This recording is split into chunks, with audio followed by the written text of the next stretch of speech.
Les jeunes en Afrique représentent la proportion la plus importante de la population. On s'attend à ce que d'ici à 2050, ils dépassent la barre d'1 milliard. Au vu de cela, la question du chômage croissant s'impose comme un défi. Selon les estimations actuelles, 45% des jeunes diplômés universitaires en Afrique sont au chômage. L'Afrique du Sud ne fait pas exception. Dans cette deuxième partie de En route pour Durban, nous nous penchons sur ce que le gouvernement sud-africain fait pour booster un environnement favorable aux demandeurs d'emploi, mais aussi aux créateurs d'emplois. Dans un monde en plein essor de nos jours, aller à l'essentiel devient de plus en plus important et l'innovation joue un rôle primordial dans la façon dont les entreprises sont gérées. La mise en place de nouvelles idées ainsi que la modification de celles existantes sont devenues la norme, plus encore dans une société dynamique comme celle d'Afrique du Sud.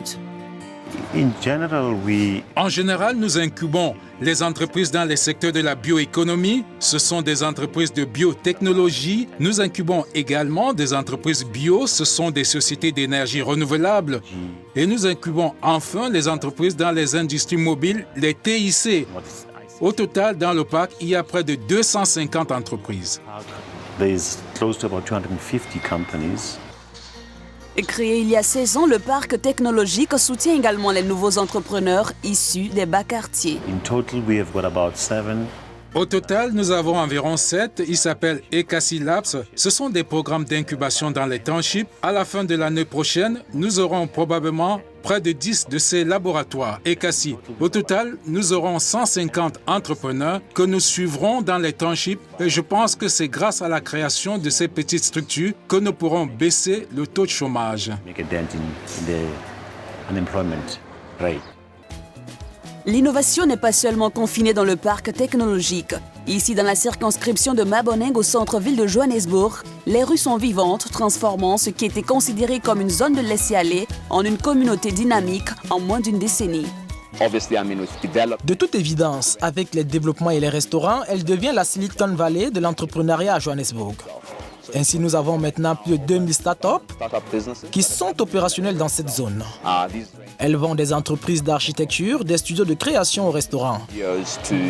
Il y a donc beaucoup de jeunes startups qui ont décidé de démarrer leurs activités ici. Bien que les nouvelles idées prospèrent, l'éducation joue un rôle important pour ce qui est de doter les chefs d'entreprise de demain de compétences solides. Nous avons ce que nous appelons l'Académie de développement de l'entreprise. Cela fait partie de notre activité qui est largement parrainée par les grandes entreprises.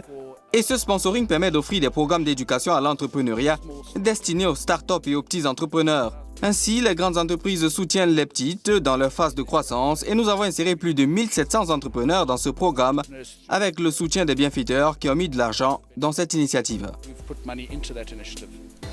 Dans tout le pays, une nouvelle génération d'entrepreneurs continue d'émerger. C'est le cas de Nel Duprise qui a créé des mini-taxis électriques pour offrir des transports à faible coût et soucieux de l'environnement.